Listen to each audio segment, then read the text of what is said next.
going on, everybody? You are live with Osiris. Welcome to the Author's Lounge. The world is filled with storytellers, and I, along with my guests, are here today in the Author's Lounge to help educate and inspire the young generation of writers and creators. Now, my guests are professionals in publishing, writers from a wide range of formats, and successful entertainers. They will provide beneficial advice on what to do and what not to do on your path to success. So, without further ado, I'll present to you our next guest. Let's go. Hey, first, I have to say, give thanks to everyone who has continued to tune into this show, who has been able to, despite whatever the time frames are, or whatever the differences are, or whatever, wherever your location is. And to my listeners, I am just so grateful for the opportunity that you all provide me with tuning in to each and every one of my episodes. And I do see where you all listen from. And I know that there is consistency in my listeners, as well as new listeners that come in with each episode. So thank you all so much for that. Today, I have an amazing guest. And most of the time, the individuals who come to this show, I generally meet them through social networking or through individuals who I know or that I've met that have come onto the show. But today, I've met this individual at an audition for a haunted house, to be a cast member in a haunted house that's going to be taking place in October. I'm not sure what the results are yet, but we shall soon find out. So our guest here, he is a creative, he is a filmmaker, and I recently learned that he has a movie that is available to be rented on Amazon Prime. So without further ado, I present to you the wonderful Mr. Patrick Adam Peña. What is going on, good sir? How's it going, Osiris? Thanks for having me. How are you doing this morning? Man, I am good. I'm good. I feel really good. And I think operating off of an hour of sleep. My kids had me up till like I think close to 6. Wow. Yeah. And I've been up since I think maybe 7. I don't know. You got a lot of energy. 7 Oh yeah, man. Yeah. I don't know how. I'm wired. I might crash later on in the end of the day, but somehow, some way, I'm still rolling, man. That's So I good. appreciate you coming on. I didn't want to miss this either. No, absolutely. Yeah, great to be here. Yes, sir. Yeah, man. So before I get down to with your films, because I definitely want to talk about your films and your creative process, I definitely want to point out what we were speaking about beforehand, which was the audition piece. So for those who are not aware, I actually used to be an actor, and I guess we're still considered actors doing auditions, but I was pursuing it to do it professionally, full time. And I certainly had my life go in different trajectories, and it somehow, some way still brought me back here. But I met Patrick on the set, on the stage, or in the theater room in the haunted house for the audition. So, man, Patrick, dude, you were freaking awesome, man. You were like, just menacing. And I very much remember the walk when they said something about not even a zombie walk, but it was just walk aggressively. And your walk, most people kind of charged. I think I kind of had like a Jason Voorhees, Michael Myers like thought in my mind when I ended up walking. But when you did yours was really creepy. It had this creepy, sinister element to it where you walked so slow, but it was so creepy, and it was so visceral and aggressive in its slow pace. It reminded me of something like, but no, Leatherface. He chased after people. Yeah, I Leatherface don't. runs.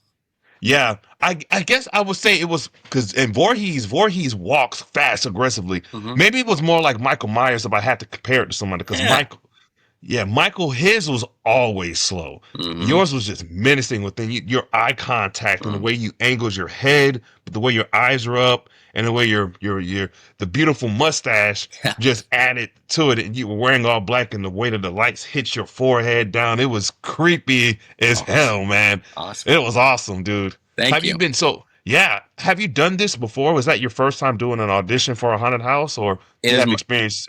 No, it was my first time doing an audition for a haunted house. We were all, so for people who weren't there were 8 of us in a group, and they put us behind a wall and had our subject stand outside the room, and they asked us to approach them aggressively, but they didn't want us to see what the other actors were going to do. And yeah, I immediately uh, thought, you were the second person to go, right?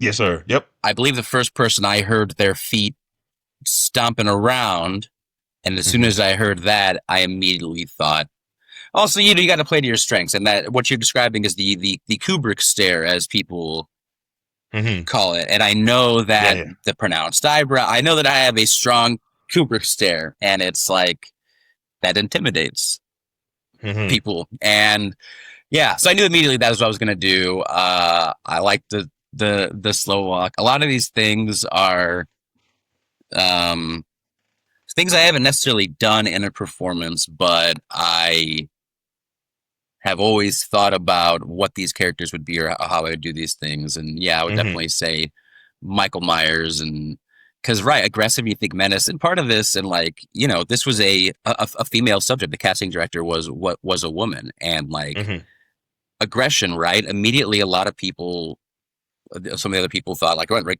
charging, like, I'm gonna hurt you, and it's like, well, right. I mean, men can be intimidating just by standing there, just by making you uncomfortable. Like, I'm staring at you. Like, what do you want? So yeah, no, I thank you for recognizing that. But yeah, I thought it was a fun one. So I thought doing that to 500 people a night would be a good time. Yeah, man. Like, there's something to be said when your immediate intuition is to go with a walk, because there was this one who skipped. She had this smile on her face. Granted, she was really nervous. Yeah. And she openly said that. But there's also something really creepy about somebody skipping at you, smiling. Like, in my mind, when I'm seeing people, but in my mind, I'm picturing something completely different than where we are. Sure, yeah. The characters, right? And I'm like, okay, she could be somebody like I would see maybe on like The Purge. Even though Purge isn't a creepy movie, it's kind of creepy in thought of, hey, when it's lights out, when everything shuts down, it's killing season type. And they would wear masks with these sinister smiles on its faces. And so her skip kind of gave me that impression of somebody can kill you just by skipping with a smile on the face. You don't want to trust it. Yeah, but yours definitely stood out for sure. And it definitely does show that you have your creativity is in alignment with that environment. Now, I'm hopeful that the callbacks happen, dude. Like, regardless of what happens, whether or not I get it or not, I'm definitely still gonna go to that haunted house. I would love to just see it. I've never been to see. Well, I know that wasn't Seattle, that was Tacoma, but just so you're aware, right? How that audition even happened for me was there was some sort of, I guess, Halloween farmers market going on in July, and or maybe it was early August, and I went there with my wife because my wife really wanted to go. And when we went, we brought our children with us. First thing we ended up doing was we entered the plaza, and my wife saw a paranormal podcast setup, and they were saying, hey, if you have a paranormal story, go here. And my wife's like, oh, you should go there. You have plenty of stories. So I went there, and she explored the entire market. I actually just stayed at that spot. Keep in mind, I wasn't even considering going to this. Not because I'm above it or anything like that. No, it's just because I wasn't aware of it until my wife brought it up. And then once we were finished, my wife came back, and then she said, hey, I want to bring you somewhere. I think you would love this. I was like, okay. She brought me to the spot where where the director was at. For the Fright House haunted house. I guess he was marketing or advertising auditions. And so my wife said, hey, this is my husband. He would love to audition for your show. I mean, for your to be a cast member at the haunted house. And he said, oh, hey, what's going on? What's your name? I was like, oh, hey, cool. Yeah, my name is Osiris. I'd love to do it. I'm not sure what's going on, but let's get it. And so that's how it happened. And I'm grateful to have been able to meet people such as yourself, Patrick, and all the other creators. So sorry for talking so much, dude. No. It's just, I'm really excited. Yeah, for it. How absolutely. was your experience with the audition as a whole? Yeah, it was great. I mean, I haven't done that many auditions. I'm pretty shy. That's, as you know, I didn't necessarily like talk to a lot of people. You approached me, so it was easy for me to talk to somebody who approaches me. But I'm, just coming and doing my thing. I'm pretty quiet, and I didn't know what to expect either until they did end up sending an email that did mention movement, improv, characters, and voices, and I'm like, okay. I think improv, sometimes I can get, if I don't have a character already, it's hard for me Mhm. to riff a little bit. I have to be prepared to do improv almost. But Yeah. character and voices, I have no issues doing. And then movement, even though I don't have like that much experience doing it's creating characters in the same way, and I do know how to be physical. I know body language, right? I'm a good communicator, and these Right. are a lot of it. So, yeah, I thought it was really cool. So people don't know. Yeah, we went through 3 phases in this audition process. They put us with it was the costumer and the casting director, and we did movement based. This is what Osiris was describing, and there's about maybe 10 exercises we had to do with no speaking or making sounds, and that was really fun. I liked that a lot. And then the improv segment was rougher for me, I think. They kind of gave us random. I think that what was the character you pulled out of a hat? Oh, it was an evil puppet wanting to kill his master. Okay, I had a Yeah. feeling for some reason. I had this weird feeling that it was all the same character and that they were all having us seeing how we interpreted the same character, but it was not. Was yours a puppet as well? No, I was a person Oh. possessed by a malevolent spirit. Oh, that would have been fun. Yeah, I took it because everybody else went very big, which is that shows that everybody can commit, right? Mhm. I went really small. I went internal because I don't think Mhm. like Linda Blair. Like you have to be the demon doesn't really want you to know they're there at first. That's kind of like the Exactly. idea. So yeah, there was that going on. And some of these things like with those kind of prompts, since I don't know what's expected, there's that anxiety part of me that's like I don't know what to play here Mhm. because I kind of thought we'd be approached individually. I didn't think he just wanted to see our transformation into the character. They had us drink Yeah. an invisible magic potion and had us transform into a character we pulled out of a hat, and that was something we did in this one. The prop exercise that had us try to Mhm. sell the prop back to him, that was also relatively nerve wracking, but fun to do. And then we ended with doing characters and Yeah. voices, which is what I enjoy. But most of my characters, like I didn't do a lot of voices Mhm. because I don't find my characters to be very scary. So I was like, I don't know what'll work for a horror voice. So I Yeah. wasn't sure what to do there. But I'm glad he eventually had me do a voice. Hopefully that helps. Yeah, he was able to detect that you had just a natural ability to just change the inflection in your voice and with accents as well. I think where most of us were able to kind of change our voices and our dialect, you were able to go completely left with the dialect, and even like for example, I think one of them you were able to to do a vampire like voice of what most people would consider Dracula. Yep. That's like quote unquote vampire language or vampire dialect, but you did that very well. Thank you. And you also yeah. And another thing I remember too that you were talking about was the exercises. One of the exercises that I really enjoyed was was when they had us pull the stuff out of a hat and the props. So I guess 2 things that I liked. I wasn't sure what to expect because I also thought, okay, we were going to go one by one. Well, I think to an extent we did, but then I guess he kind of had us do something like all simultaneously, which was, hey, go ahead, you're gonna blah blah blah blah blah. Gave us all direction and kind of went for it. And I think it's also interesting too that sometimes people think that, hey, I got to go really wide or go really crazy is really is I guess is strong, but sometimes it's stronger to not really react. I remember this actor's name is Marlon Brando, right? And I remember he was in this acting class with Stella Adler. Stella Adler was this legendary acting coach, like right up there with kind of like the Meisner technique or or method acting, right? But Stella Adler, she had this ability her to herself where she was able to really pull out the best in people. So she personally trained Marlon Brando. And one of the things that she had her class do, she had everyone say, okay, this exercise, everyone act like a chicken. And everyone began to act like a chicken, what they perceived to be a chicken, where, kind of go around, go crazy, cluck, cluck, duck, duck, or maybe that's not the sound of a chicken, but you kind of get where I'm getting at. They go around and make the noises. But Marlon Brando didn't do anything. He actually just stood there.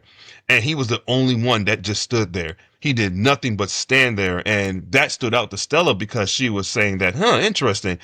You just stood there. Why? And he said, well, you said act like a chicken. A lot of chickens, they just stand there. A lot of them, they don't move. They just stand there. Unless they're going berserk. But on average, they just tend to stand there. You go see a random chicken, they just walk on their own business.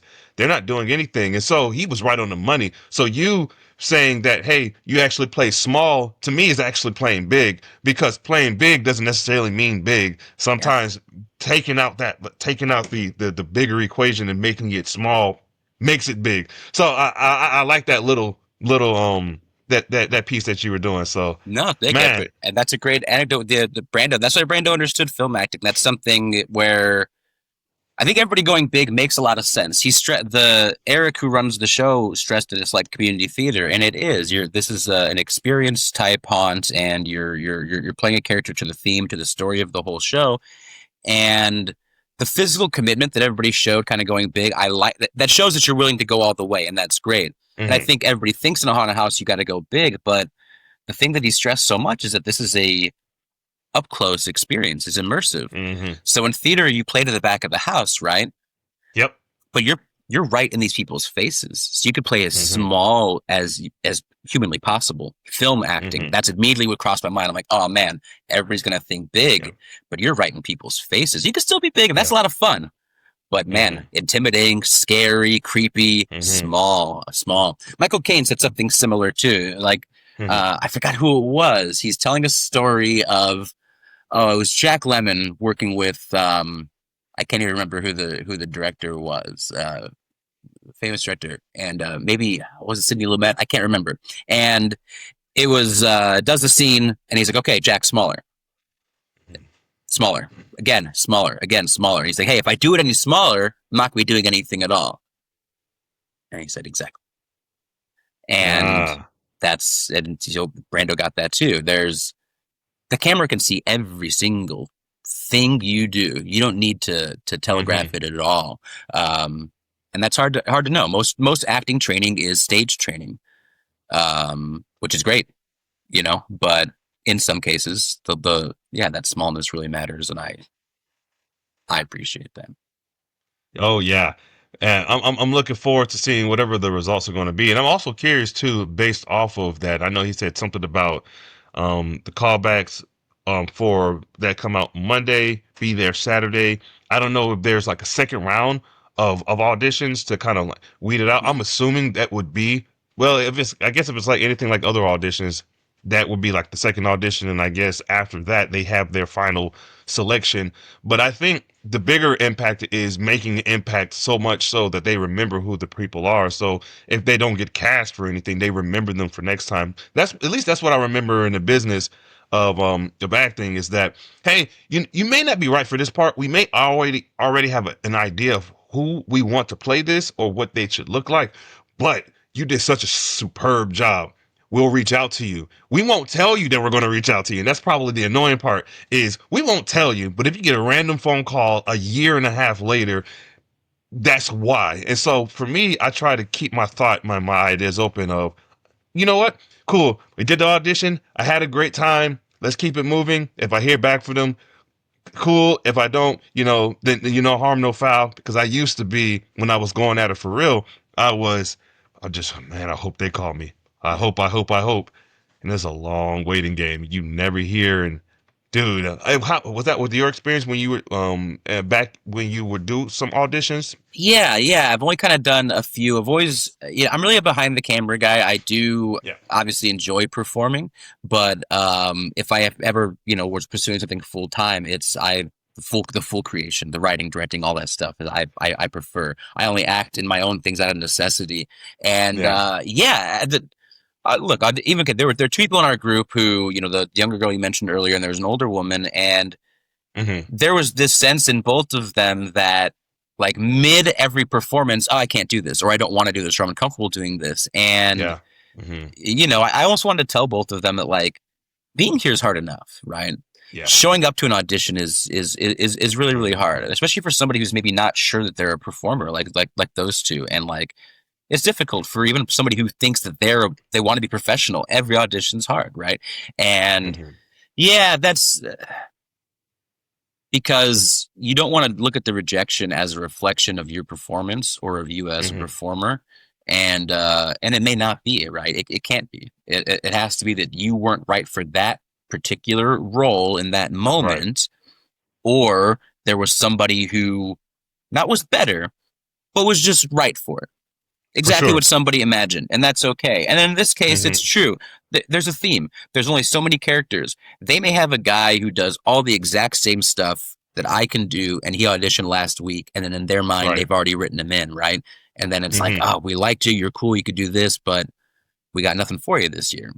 He even mentioned, at this place, the guy mentioned that sometimes they don't even hire back their veterans who have done it for years and years, and it's like, well, you can't do the things we need this year. It's just that sometimes, you need a different performance.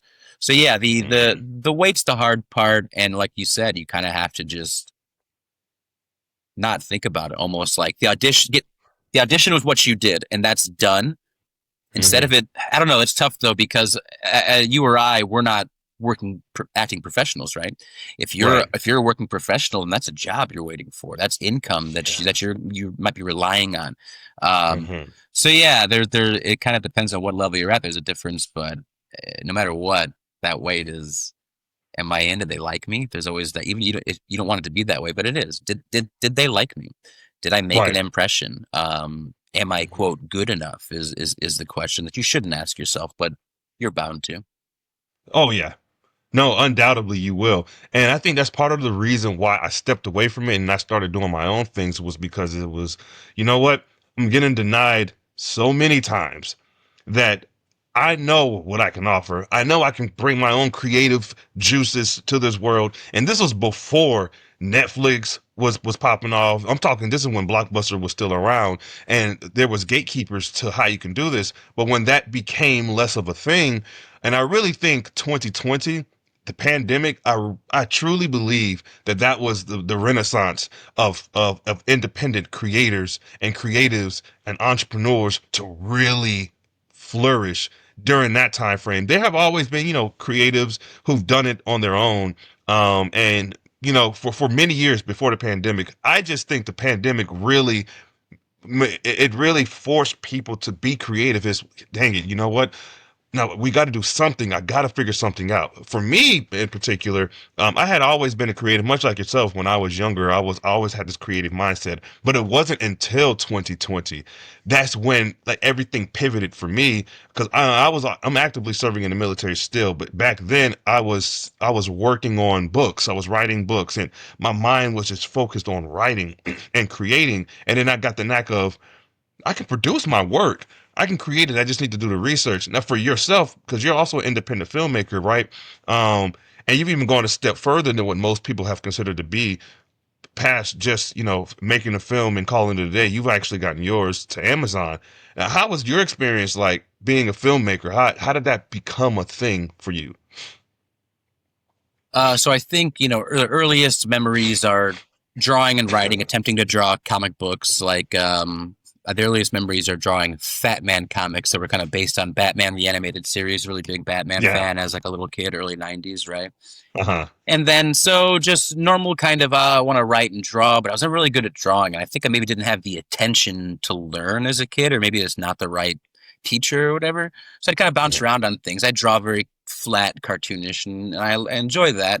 And I write short stories and just kind of very into everything and watching movies. But then I guess when I was about 12, I realized I really like to write, and I'm writing a lot of short stories and writing interesting things. And then I started, my brother got in independent movies, like the 90s independent movies, Tarantino, Kevin Smith, and this kind of stuff, and Rodriguez. And that's where it came from. I started watching these movies. Then I hear the story, these guys wrote these movies. So I'm like, okay, I want to be a screenwriter.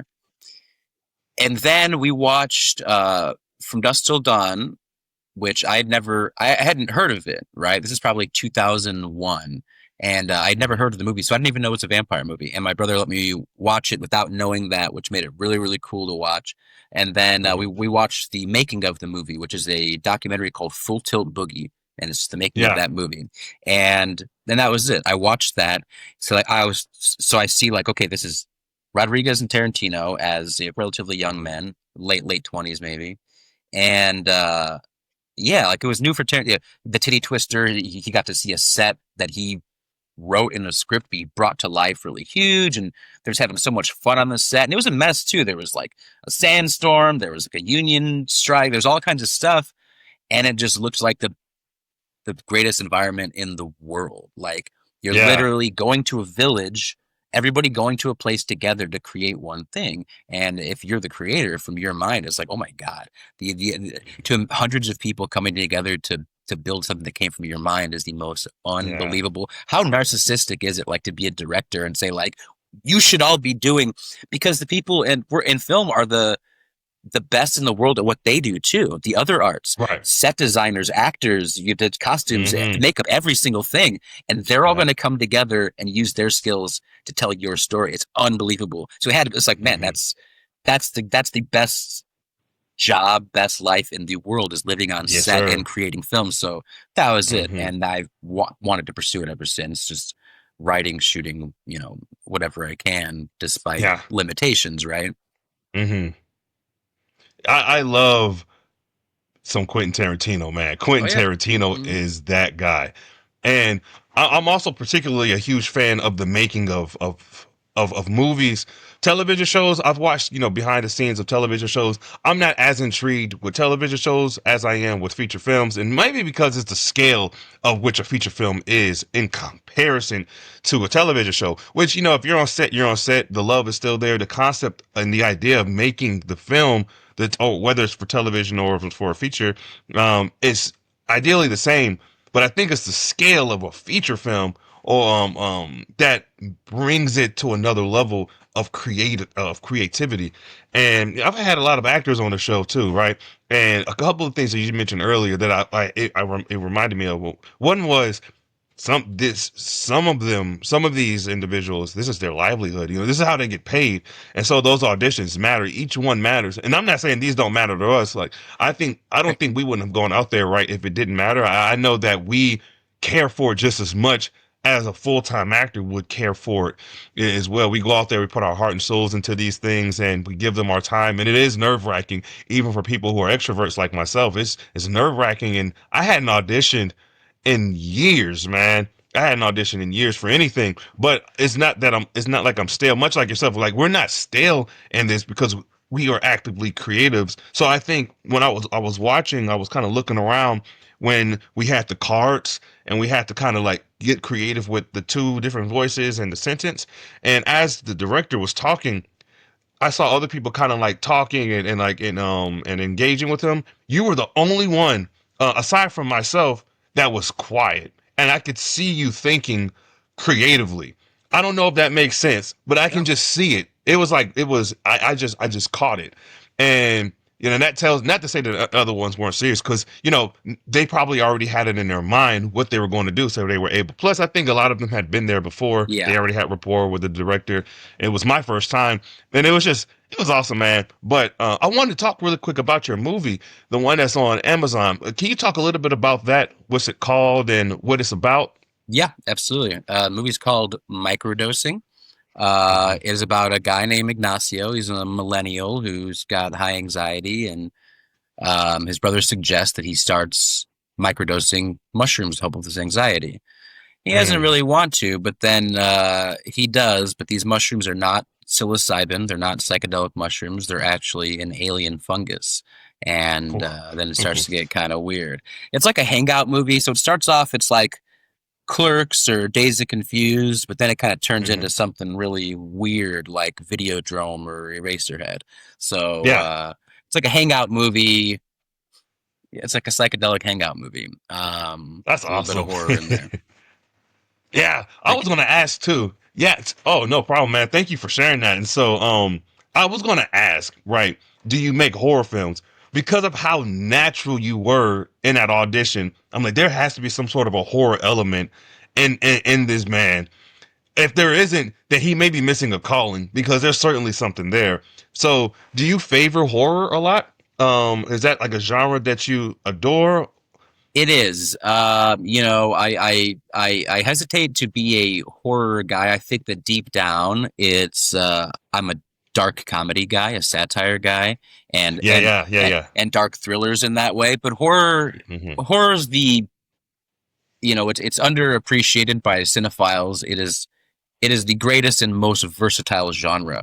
Virtually everything falls under horror. When a horror movie is Hmm. is so great that a non-horror fan can't deny it, they start saying Hmm. it's a psychological thriller. It's this, it's that. It's not horror. Like, it's horror. Yeah, Horror it's is the horror. best. Yeah. Like, oh, well, no, well, this one's about something. All horror is about something. Why do you think people are attracted to it? It always has Hmm. subtext. It always has something more. Horror, yeah, horror is the best. You look at things like, like that's, even though From Dusk Till Dawn is, again, that's an action movie. It's a fun, but it's still technically horror, right? It still goes Right. through blood. It still has horrific things going Hmm. on, and there's so many different tones to horror, right? From like straight terror, deadly serious, to gross out, to comedic, and even the comedic has a million tones. To, Hmm. there's torture, there's psychological. There's so many different things you can do with horror. Hmm. It's never ending, and yes, it's like, why do we create things, right? Usually it's to evoke emotions, right? Right. And there, most people's like most memorable experiences watching films are generally horror films. I mean, there are great emotional movies, Yeah. there are great comedies, but Hmm. man, nothing makes you because horror can make you feel something that you may not ever get to experience in real life. That kind of Right. fear and those kind of Hmm. memories, and the way it lingers with you, and the way you have to keep the lights on at home after you watch a really good Yeah. one, and these kind of things. It's you know it's the feelings that we chase, and I think that I do really love horror, and I lean into it a lot. And Hmm. my horror is really more I like body horror and kind of tech horror and microbiological horror. I do that is Yeah. kind of a lot of kind of stuff that I write. So it's a little bit off the line of traditional horror.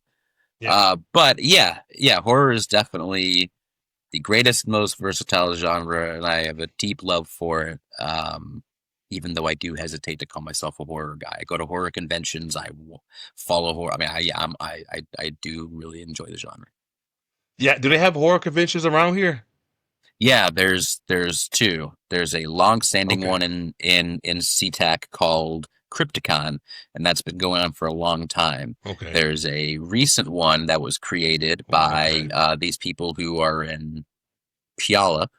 They do several cons a year. They do a summer video game, anime, but now they're doing a horror con, which was a point of controversy for the local horror scene because they're kind of encroaching on the Hmm.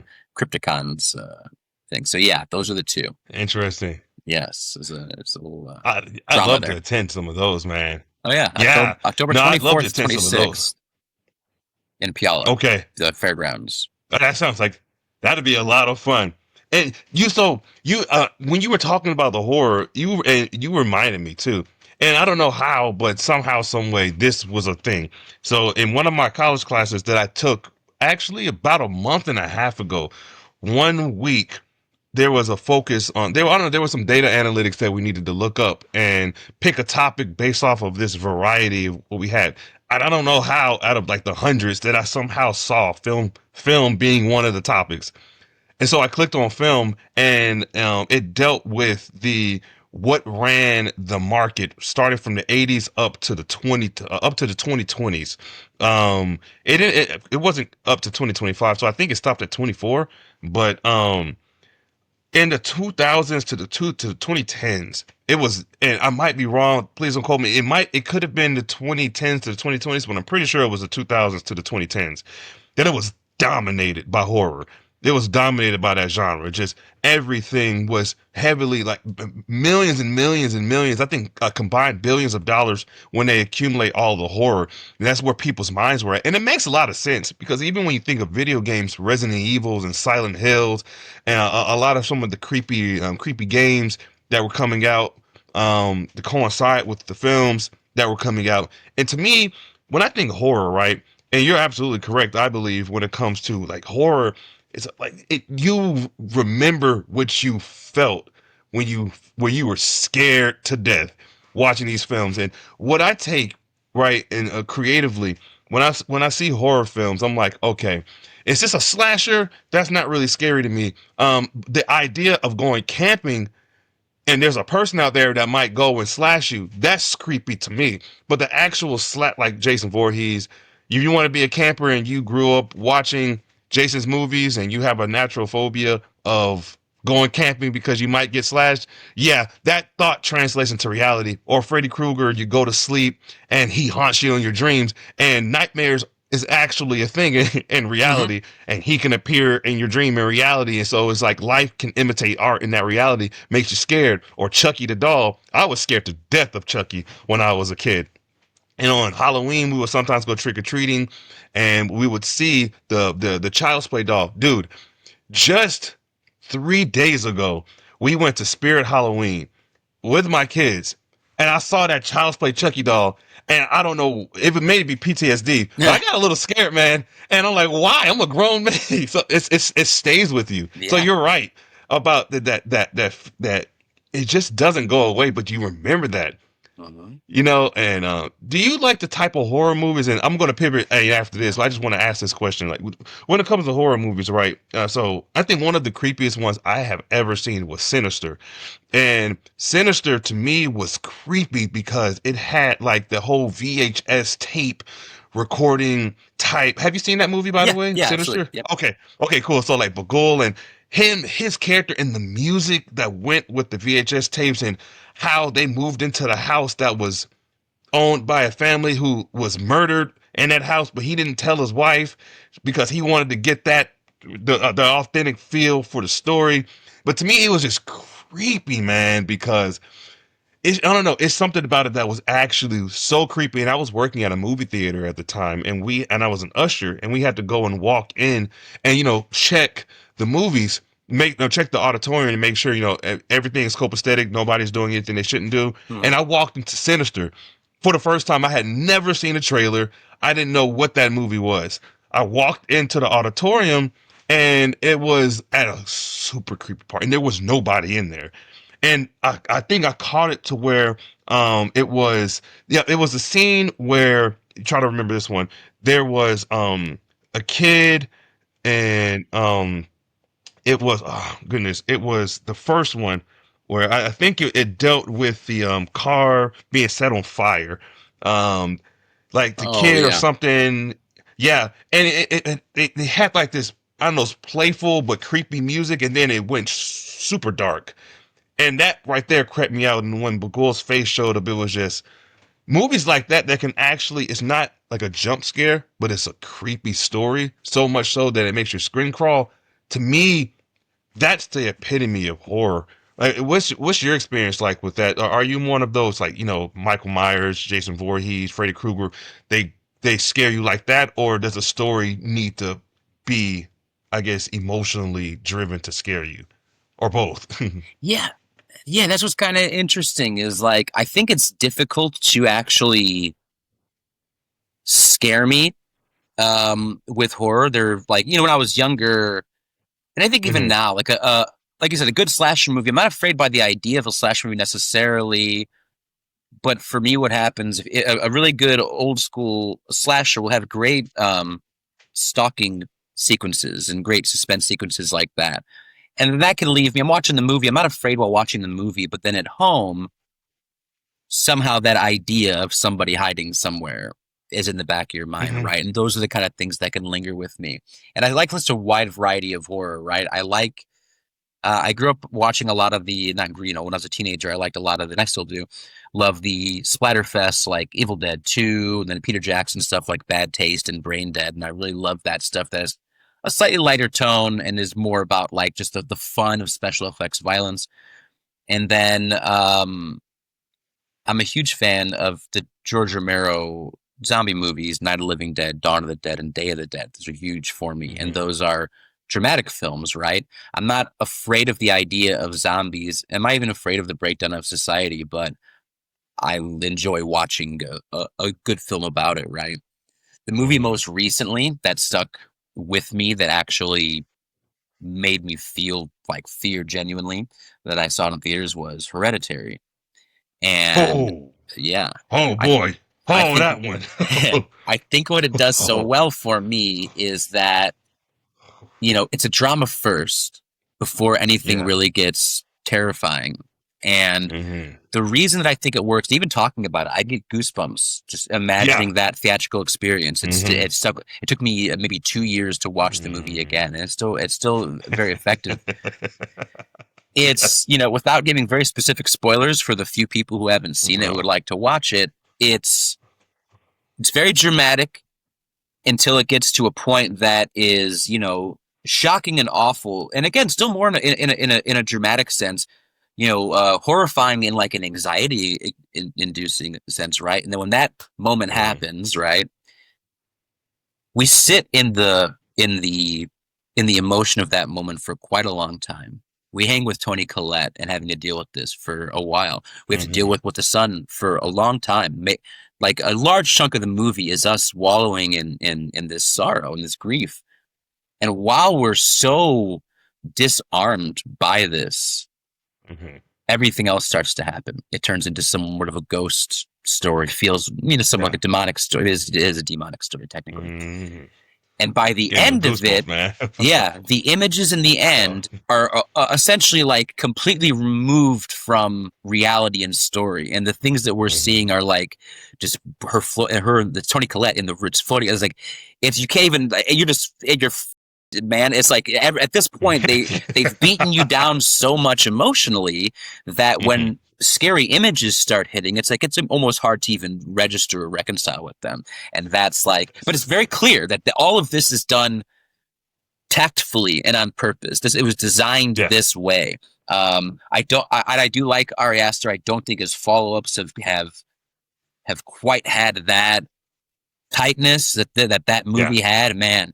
But that one, and as I'm talking about, like, I think that's it, man. You disarm me with that emotion. When you attach emotion to things, I think that's where a lot of horror, good fun, regular old horror, maybe there's not a lot of emotion, not a lot of character, and that's just a good time, and nothing wrong with that. You get into the late slasher movies, and you're cheering for the slasher. That's not really, you're missing the point to a degree. If you don't care about the characters who are dying, then you're not going to really be that invested in the movie. So character first, right? If I care about the people, then the horror is going to really affect me. And then at that point, I don't care. I enjoy, Hostel, for example. I think the first one's a very good movie. And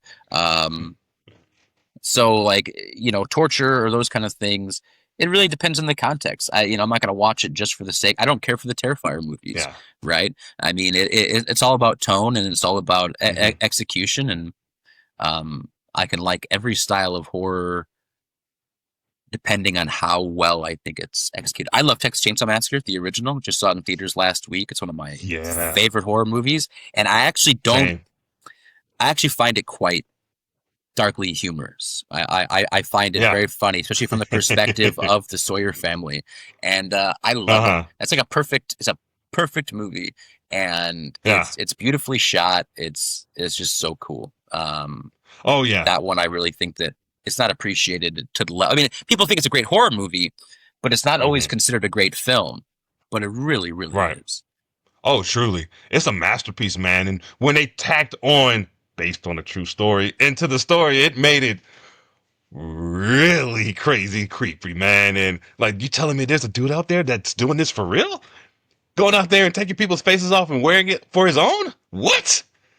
That's kind of genius when they make it into a movie, but in reality, it's kind of sadistic too. Well, not even kind of. It's like it's sadistic, but for film purposes, for fictional purposes, man, it's this genius story. And yeah, you're right. The way that they shot it, it didn't look like it was shot with high tech cameras. It looked like it was shot with something that well, I don't want to get all specific because I'm not too knowledgeable with cameras, but it didn't look like your generic film, like as you pointed out. And I think that's why it's probably, well, I think there's many reasons why it's underappreciated, but I think that's probably among one of them. But I think Texas Chainsaw Massacre the original, it's a classic.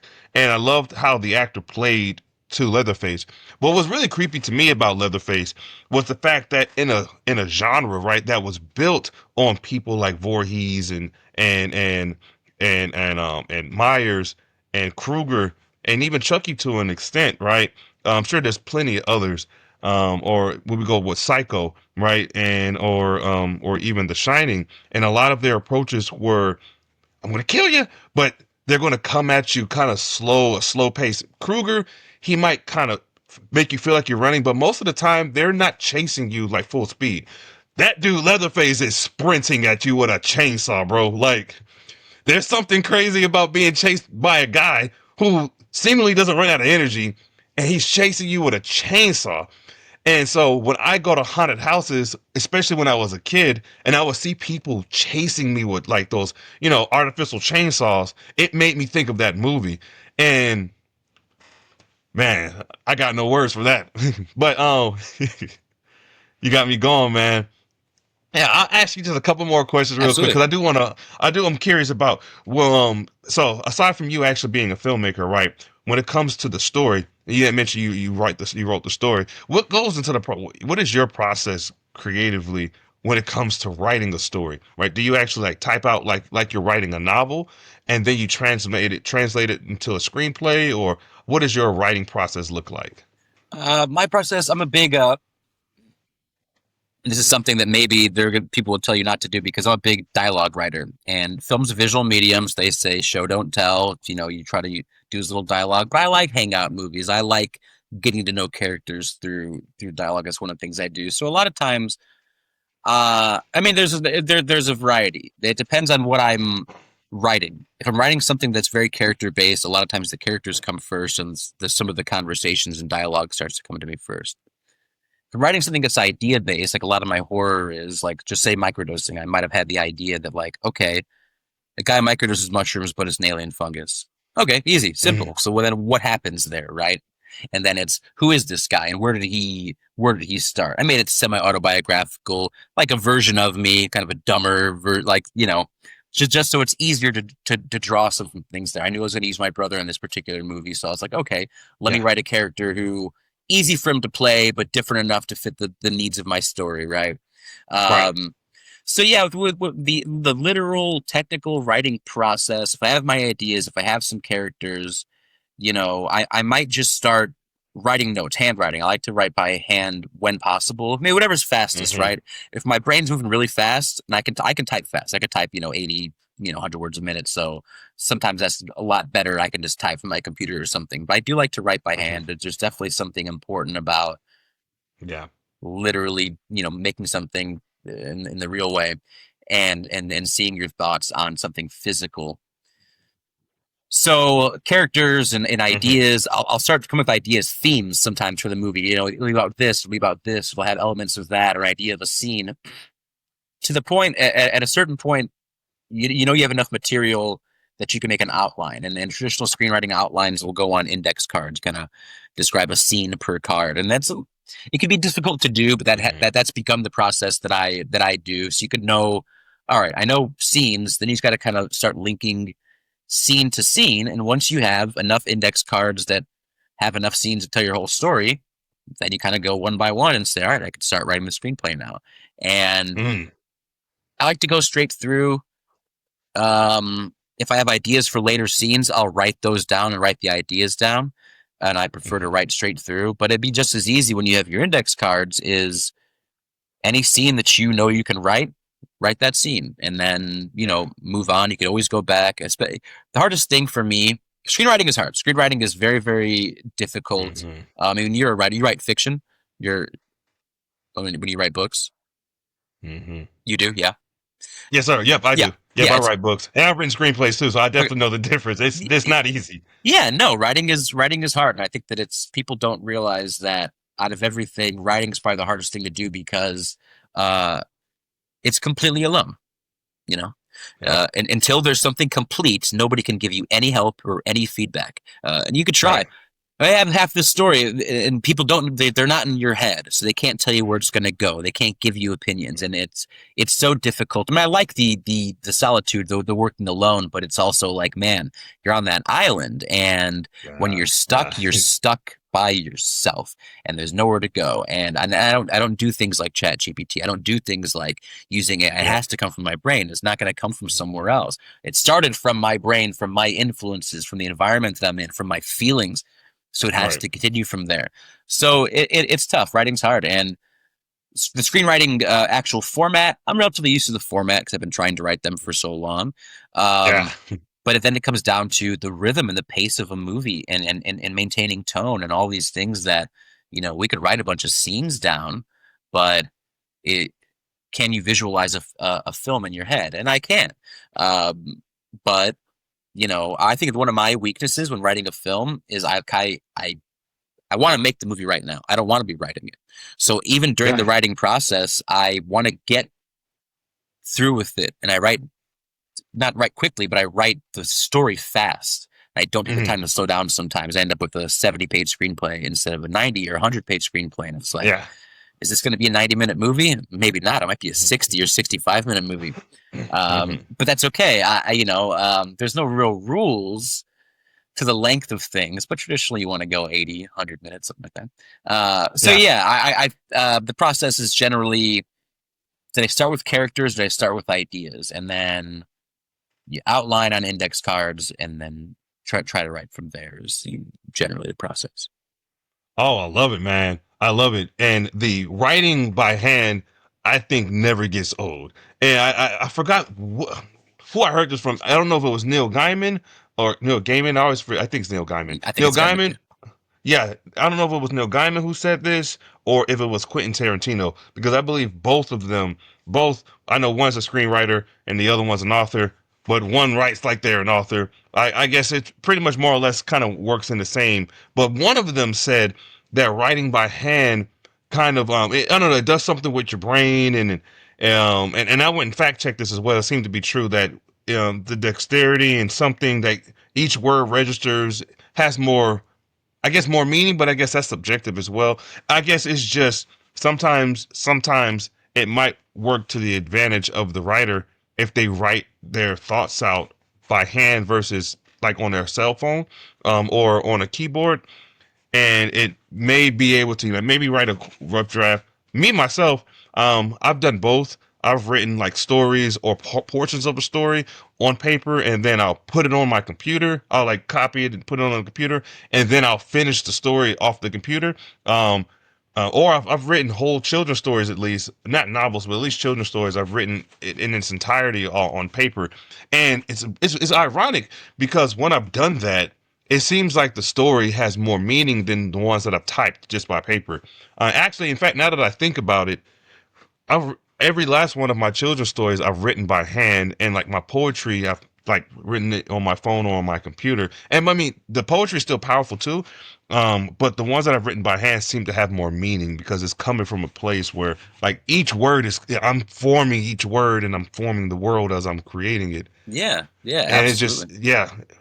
It's more intimate. Is that kind of it's very real. You're right. You are creating the world, and you are when you're typing, right? Not to dismiss anybody who much prefers typing and stuff. And screenwriting is easier typing. Tarantino does write them out by hand. I think he has somebody else type it up because I don't think Tarantino can spell very well. That's the impression I'm under. And so, but yeah, I mean, like, yes, you do have a deeper connection to it. Right? Your poetry for you, it's still coming straight from you. It's still emotional, still all these things. Right. You probably don't feel, I don't know. There's something about it. I guarantee you, as Gaiman has said that I love Tarantino, but he wouldn't intellectualize something in that way. But I know that Gaiman would. And like that, I don't know. There's definitely something about the brain because people say that some young kids are losing that by not doing handwriting and going strictly to digital. There's this tactile something that you're going to lack a little bit. And communication, language is the the most important tool that we have as an animal, right? We have the most complex ability to communicate. Maybe crows or something, I don't know, or can do it too. Yeah. But like, yeah, and writing is something that like, well, nobody else writes. Nothing else writes. Writing is really like one of the greatest inventions that we've done. And it's writing. It's not typing. It's, I don't know. I don't think it's a superstition thing. I don't think it's the idea of it feels like it's flowing out of you. I don't think it's strictly that. It is the dexterity. It is the hand-eye coordination. It's all those things. There's a real connection. There's a real thing happening when something comes out of you and you create it with your hands. And it's not just, oh, it feels better. No, it's real. There's something very real happening. There's so many other connections and sensors and things connecting as opposed to just fingers and eyes, right? And exactly. Yeah, you have to. I create by hand. Like that's the other thing for me is like because films take so long, and I'm so like I have attention issues, all these things. It's hard and it's depressing to not be able to make a movie, and or to be how long the process is. So I need to have something else to create, whether it's painting or I've been making masks a lot lately, which is really, really fun. I really love to do. And I could do it fast. You could do a paper mache mask within a day or two, and it's like, holy crap! Like I have a finished piece of work, and that's a thrill that you need. So I love to make things with my hands. It can be fast. It's effective. It's for you, and it doesn't need to be anything other than complete. And yes, sir. Yeah, man, that actually brings me to my last question, which is, what are you working on next? If there's always seems to be a next for creatives, but do you have anything cooking right now? Yeah, so I just earlier this year I finished a pilot for a cartoon series called Pork and Rowdy Show, an kind of adult swim style cartoon. And that's going to be playing at a festival in San Francisco this month on the 27th called Scum Dance. And I love San Francisco. Nice. Yeah, it's a cool place. Dude, literally have a children's book, my book, John Visits San Francisco. Awesome. Yeah, so yeah, this is not a plug. It's just coincidence. Have to be sitting there, yeah. And so I'm working on doing a second episode of that. And then I'm currently writing a couple things, but nothing set. Like if next year rolls by and I have nothing major cooking, I'm definitely going to write another super low budget movie like Microdosing and self-produce another movie. But otherwise I'm making masks right now, and I'm really, really having a fun time, and I'm hoping to be able to sell some of those or maybe make some masks for somebody else's horror movies or something like that. Yeah. Do you have any that you're able to show now, or is it something that it just you save it for when it needs to go on the market? Yeah, I didn't quite hear you there. You broke up a little bit. Mic check. Can you hear me? Yeah. Okay. I was asking for your mask. Do you have any readily available to display to show, or is it one of those you only show it once all of them are done and it's ready to go on sale? No. Do you want me to run and grab one to show on camera? Is that what you mean? Yeah, yeah. I mean, if you have them near you, if you gotta go out of your way, please don't worry. But if you have any, I'd love to see it. I could grab a couple in 2 seconds. All right, let's grab some random ones that were sitting on the living room. There's kind of a weird, like a nice tribal kind of stone face mask there. Here's kind of one. I saw a picture of a Venetian mask online. Kind of a triple face. I like that. Yeah, more for display. They could be worn. I put everything. They're all formed on my face or on a face or on a head form, so they could be worn, but a lot of these are made for display. Here's a clown guy. Oh, I like that one. Yeah, that's my favorite one out of the three. Thank you. And then we got this is a fun one. They kind of like a carnival kind of mask. It's like a giant. That's awesome. That's fun. And then here's one. Oh, you're creative, man. Thanks. And I'm still working on this kind of a new style. So making a scarecrow mask. So still in process. Don't have the stitching or the paint on it, but that's that guy there.